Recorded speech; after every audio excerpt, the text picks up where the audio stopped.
에너지란 일을 할 수 있는 능력을 말하죠. 우리 일상생활 속에서는 이 에너지의 역할이 굉장히 중요합니다. 특히 우리가 편리하게 생활하는 데 있어서 빠질 수 없는 것이 바로 전기 에너지죠. 전기 에너지를 만들기 위해서는 대표적으로 석유와 석탄 같은 지하 매장 자원을 원료로 사용하게 되는데요.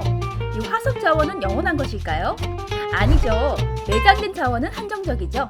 닥터신의 오늘은 언젠가 고갈될 화석 에너지를 대체할 새로운 에너지 중 하나를 알아볼 텐데요. 영화 체인 리액션과 오블리비언을 보며 수소 에너지에 대해서 알아보겠습니다.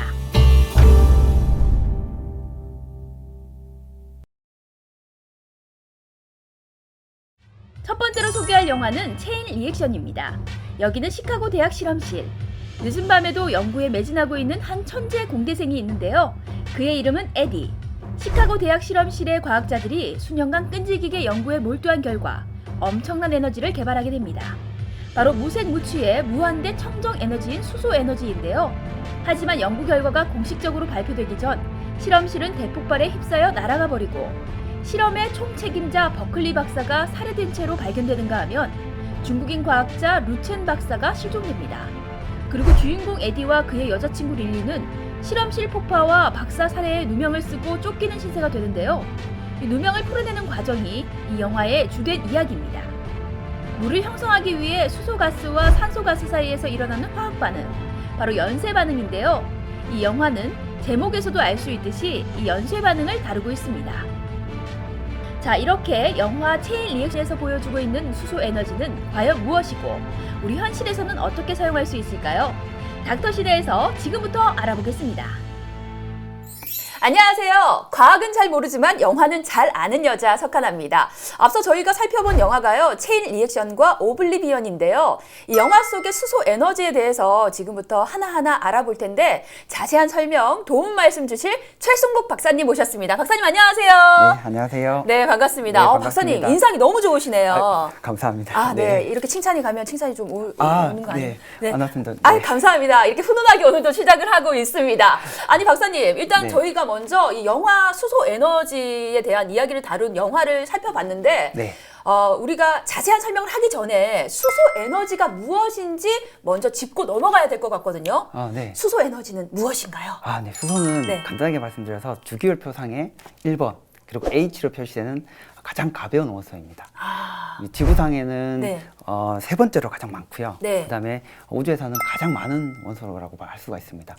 뭐 맛도 없고 냄새도 없고 색깔도 없고 거기다가 에너지는 또 상당히 높아요. 그게 어떤 거냐면 자동차가 수소 연료전지 자동차가 1km면 100km를 갈 수 있어요. 휘발유 1kg가 0.7리터니까 계산해 보면 차이가 많이 나죠. 근데 사실 이 화석 에너지를 대체할 에너지들은 다양하잖아요. 조력, 풍력, 태양 등 다양한데 그 중에서도 수소 에너지가 각광받고 있는 이유가 있을 것 같아요. 수소도 물이나 이런 것들에서 채취해 와서요. 그 다음에 수송하고 이동을 해서 그 다음에 충전소에서 자동차에 충전하고 사용하고 그리고 사용하고 나면 휘발유랑 다르게 순수하게 물만 나오기 때문에 상당히 깨끗한 에너지이기 때문에 기존에 있던 이런 화석 연료를 완벽하게 대체할 수 있는 에너지원이다 이렇게 얘기할 수가 있어요. 네, 그리고 영화 체인 리액션을 보면 이 수소 에너지가 미래의 대체 에너지가 될 것이다라고 예상을 하잖아요. 실제로도 수소 에너지에 대한 연구가 끊임없이 이루어지고 있는데 이 수소 에너지의 상용화 언제쯤 가능할까요? 그 체인 리액션을 보면 그게 물에서부터 기포가 막 나오는 게 보여요. 맞아요. 그게 수소거든요. 그다음 그 뒤쪽에 보면 불이 막 나오잖아요. 그 수소를 활용해서 에너지를 만들었다. 그런 거예요. 지금 수소가 비싼 이유는 인프라가 없기 때문이에요. 생산, 저장, 활용 이 관련된 인프라들이 충분히 갖춰진다면 수소도 휘발유만큼 저렴해집니다. 그렇게 되면 누구나 쉽게 접할 수 있는 에너지가 되겠죠. 그래서 저희가 봤었을 때는 2030년이면 충분히 상용화가 가능하고요. 그리고 일부는 현재 상용화가 되어서 많이 사용하고 있습니다. 일본 주로 이제 산업계에 사용하고 있는데 납사 공정이라든지 수소 환원 제철, 그래서 용접 이런 쪽에 충분히 많이 수소가 사용되고 있어서 주의 없다 뿐이지 어느 정도는 상용화 되었다. 이렇게 보셔도 될 것 같습니다. 자, 그렇다면 이번에는 영화 오블리비언에 대한 이야기를 한번 나눠볼까 합니다. 이 영화의 주된 스토리라인은 인류와 외계의 대립구도이지만요. 자세히 살펴보면 이 대립구도 속에서 서로가 원하거나 사용하고 있는 에너지에 대한 것을 발견할 수 있습니다. 첨단 기술을 갖춘 외계 문명은 자신들이 필요한 물을 지구에서 빨아들여 연료전지에 사용하고 인류는 실용화를 마친 핵융합로로 에너지를 얻게 되죠. 그리고 또 하나, 오블리비언에서 외계 문명과 싸우는 무인 병기를 움직이게 하는 것은 바로 수소 에너지를 바탕으로 만든 연료전지입니다. 영화 속에 보면은 어떤 장치가 바닷물을 빨아들이잖아요. 네. 그럼 이 바닷물에서 에너지를 뭔가 좀 찾는 듯한 느낌이 든단 말이에요. 네.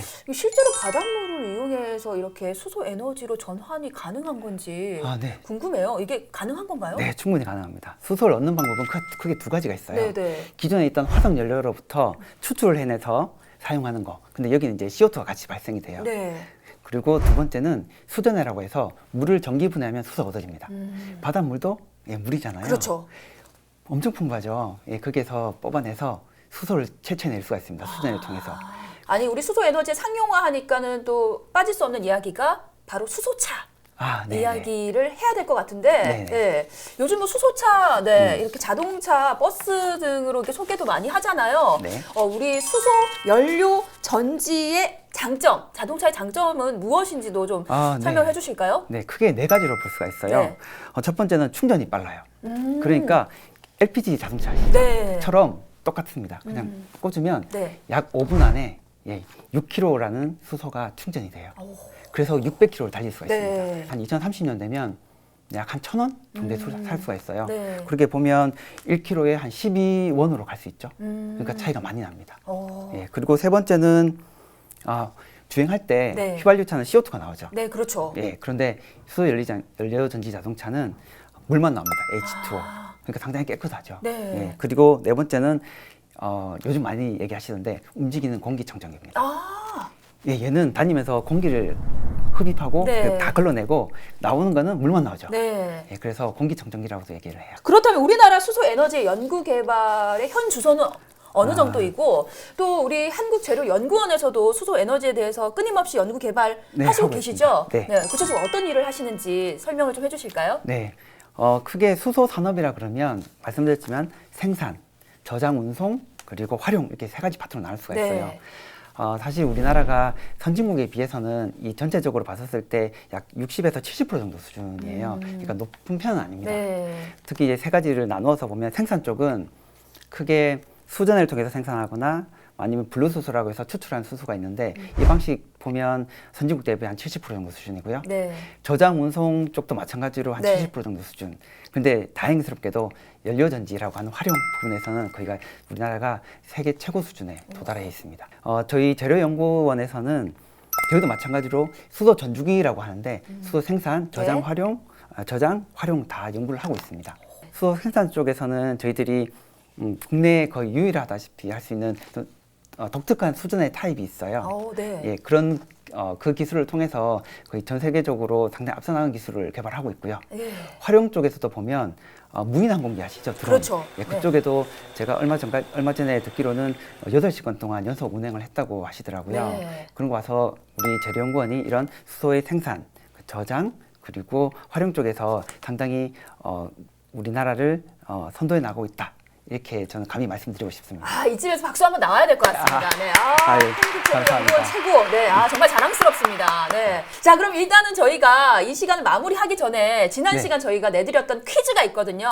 네. 이 퀴즈에 대한 정답을 우리 박사님께서 발표를 해주시면 좋을 것 같아요. 네. 자, 일단 지난 시간 퀴즈가 초음속 비행기를 개발하기 위해 필요한 재료인데요. 이 재료의 이름은 무엇일까요? 였습니다. 박사님, 정답은 무엇인가요? 타이타늄입니다.